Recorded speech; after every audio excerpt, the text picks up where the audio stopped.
Planning my wedding was a shit show.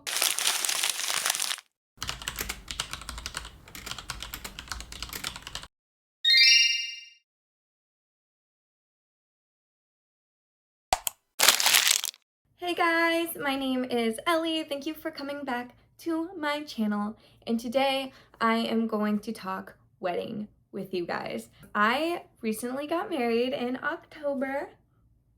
I am a wife. But yeah, I am gonna give you a little backstory to my wedding this year because we planned our wedding in under a year, which is crazy, and we had the craziest year of our lives. So I want to give you a little bit of a backstory, a history, and then I'm going to do a do's and don'ts with you for wedding. So if you are a bride or a groom or a maid of honor or a bridesmaid or somebody that just wants to get married in the future, watch this video. And yeah, I don't know, maybe I can help some of you guys or prepare you at least.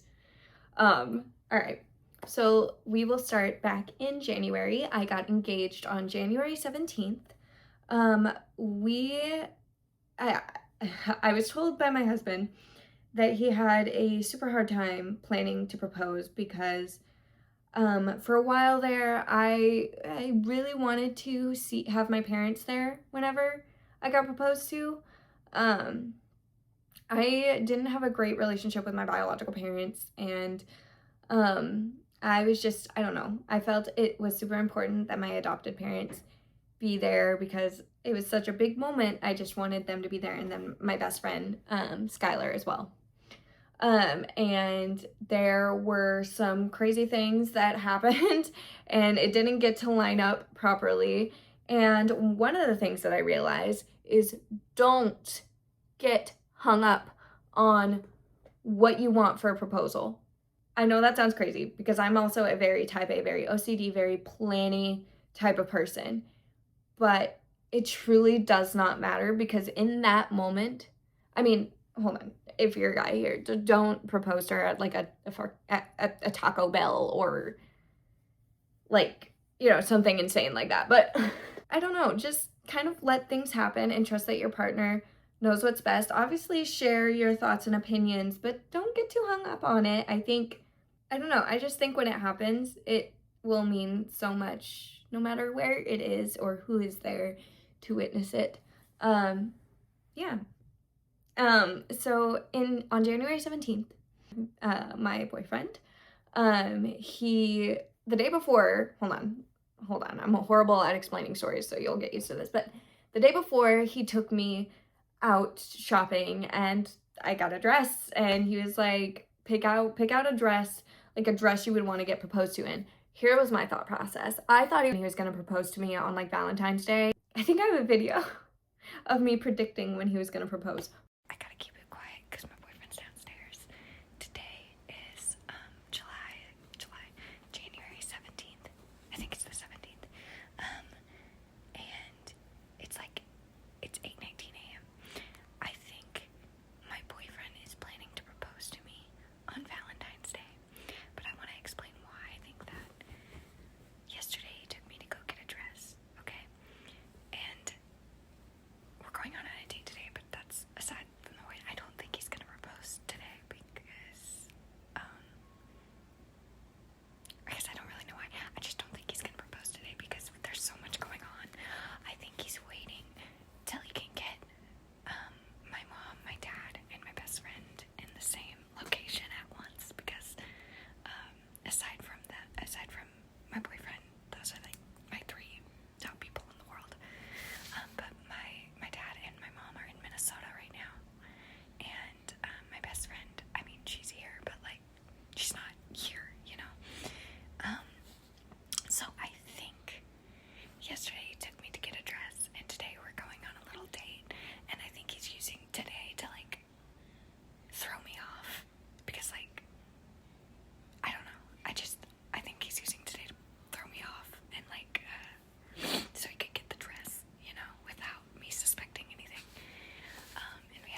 yeah, I thought he was gonna propose on Valentine's Day. He had me put the dress on and I think we went to dinner. I can't quite remember if we did, but I think we went to dinner.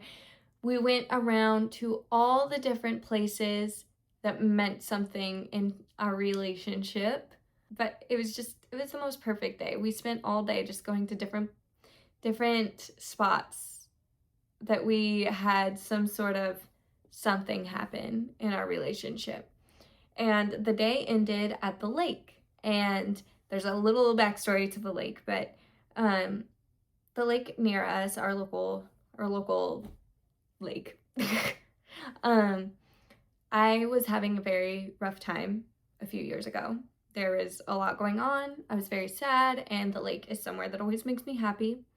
And he had brought me there, and he promised me that no matter what, he was always going to take care of me. And so that day that he took me around to all the places that had some sort of significance to our relationship, he ended that day with going to the lake. And that's where he said that he would spend the rest of his life with me. And yeah, I have a little video and I'll try to put it up.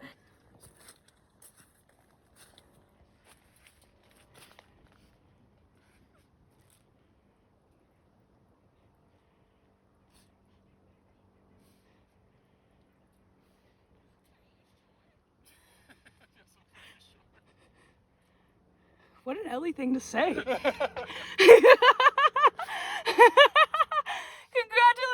baby girl. Out of nowhere, I see my best friend like all the way in the corner, like coming at us, taking pictures and screens, so excited. It was so cute, and it was just, don't get hung up in where he takes you or how he proposes. Just, I would say, if you have good communication with your partner and you've been together for a while, just trust that he knows what he's doing. We got engaged on January 17th. And then there was a lot going on. In February, we booked our venue.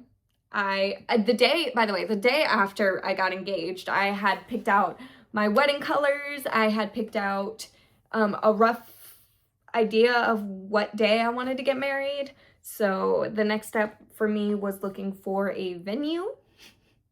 I already knew who I wanted to ask to be my bridesmaids, my maid of honor, all that jazz. I already had that down. So yeah, the next step was looking for a venue. And I ended up going to one place. And it was called Laurel Mill. I'll insert pictures. I will say, do make sure you visit numerous venues. Don't go with the first one. But for me, I got very lucky, and the first one that I looked at was perfect, and I was obsessed with it, and it was like exactly what I imagined. Typically, that does not happen, so I do recommend you guys look at numerous different venues if you plan to go the venue route and not just get married in like a backyard or a courthouse or whatever. So if you go with a venue, I do suggest looking at different places. Do look up how much venues cost, because venue prices are insane. They're so expensive, and it's so crazy. I went into it with the idea that like we're gonna spend maybe like $1,000, $2,000 at the most. We spent $4,000. We had a $500 like deposit thingy, or no, a $200 deposit. We had like this part we got back, but it was like a $500 like a in case we damage something, like a damage fee. It was so much. We did not expect that. So I think that is something you definitely want to look up, is venue prices, like common venue prices. You can find some cheaper places, but just prepare yourself for more rather than preparing yourself for less. Because Just trust me on that one. Venue prices are crazy right now. So we ended up booking Laurel Mill, and we saved our date for October 5th of 2025. And so we got that all taken care of. And from there, it was just like a constant downward spiral. Everything kind of went insane and not how I expected it. Do prepare yourself for the unknown, because as stressful as it is, especially knowing you're gonna get married as a bride and just having all of your like wedding jitters and like all the craziness of planning, there will be things that happen in life that you never expect to happen. And I don't want you guys to get caught off guard when something happens and just completely want to melt into your bed and never get out of it again. During my wedding planning process, my parents got a divorce, which is fine. I think, they needed to, and they're happy now, so that's wonderful. It needed to happen, and it just so happened the year I was getting married, which was like, it was just insane. It was crazy. I did not expect that to happen. But yeah. And in March, I asked my bridesmaids and maid of honor to be my bridesmaids and maid of honor. And my husband asked his groomsmen and his best man. Do prepare yourself to hurt some feelings, I guess. Yeah, I did have some people who expected to be a bridesmaid or a maid of honor, and they didn't get that. So yeah, it created a little bit of tension, and that kind of sucks, because what I do want to remind you guys is it's your wedding. So that's that. It's your wedding. Have who you want to be a part of the wedding. It's nobody else's.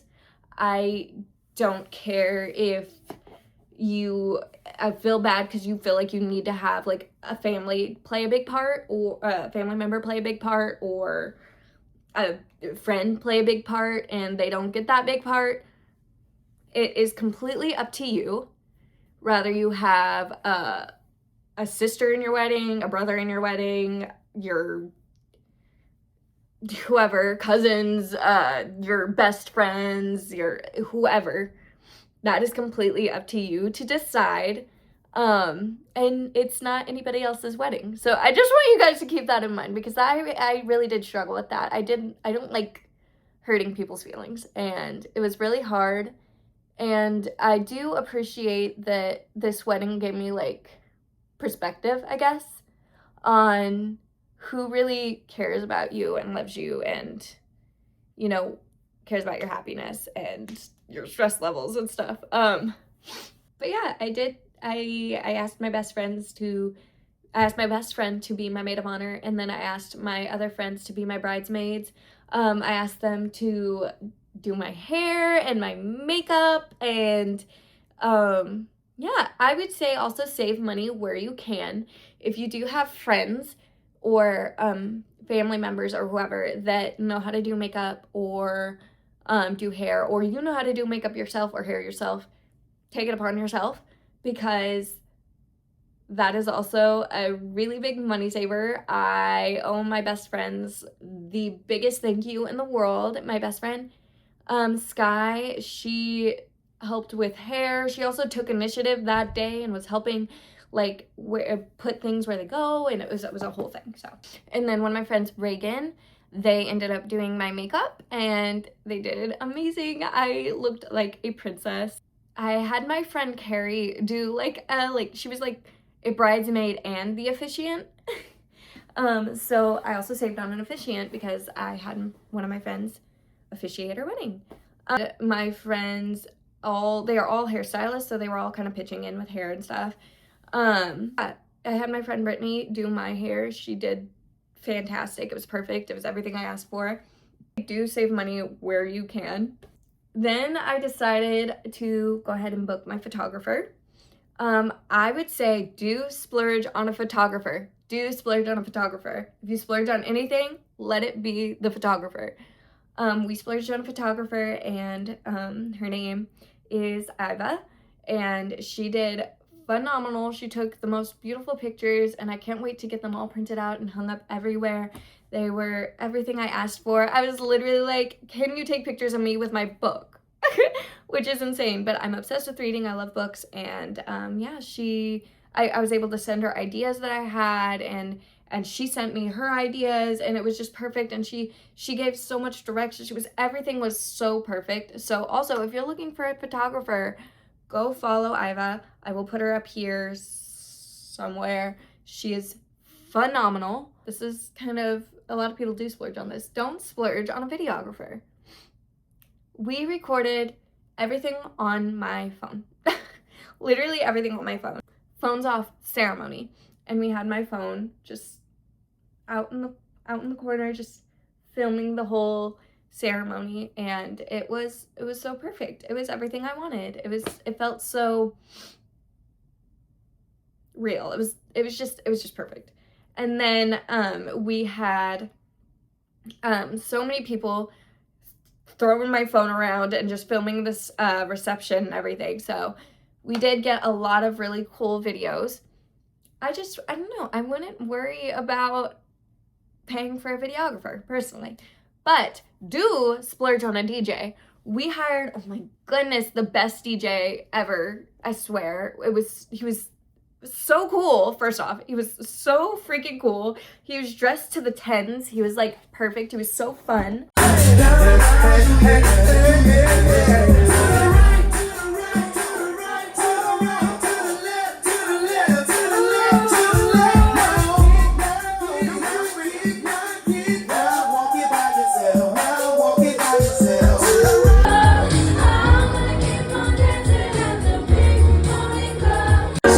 So loving. We gave him like 14 hugs. He was just amazing. He played the best music ever. His name was DJ Chris, and he was so cool. When we told our vows, I would say don't worry about who goes first. In the moment, we didn't really know. We didn't talk about it beforehand. Do you want me to go first? I didn't know if you were going first.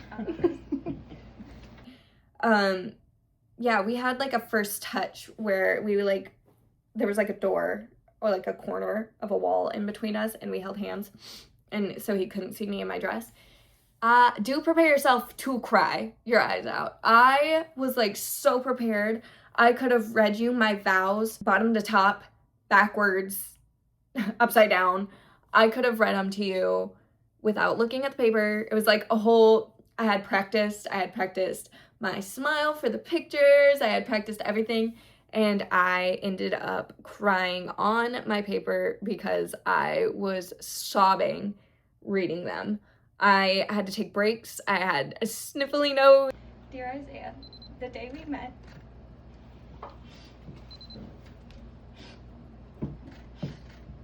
I never realized what an incredible journey we were embarking on. It was a whole thing. I had my friend like reaching, in the video you can see her reaching to like dab the snot off my nose. One thing I want to remind you guys, at the end of the night, the goal is to be married.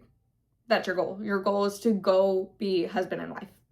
Another thing I want to remind you guys, do remember to drink water. I hate water. I hate it. But I drank water all day. I ate breakfast, and I still was nauseous and nervous and freaking out. So definitely make sure you do that, because if you don't, you're gonna be on the ground in seconds. Thank God, one of my husband's groomsmen and his brother and one of my friends, Jordan, I was dancing and I was having like such a fun time, and I got really dizzy, and he ran up to me, and I'm also hypoglycemic, so I have to like watch my sugar levels and stuff. I guess I looked like I was about to pass out. I don't know, I was struggling. I was breathing hard, and he brought me water, and he was like, do you need water? I was like, yes, please. And I started drinking the water, and then he asked if I needed a Sprite or anything. He was super helpful and lovely, and love him to death. So thank God. But yeah, make sure during the reception too, especially when you're dancing and all that, you are drinking and eating and doing all the things that you need to do to make sure that you have a healthy wedding day. All right, guys, I think that's all of my do's and don'ts for weddings. I love you guys so much.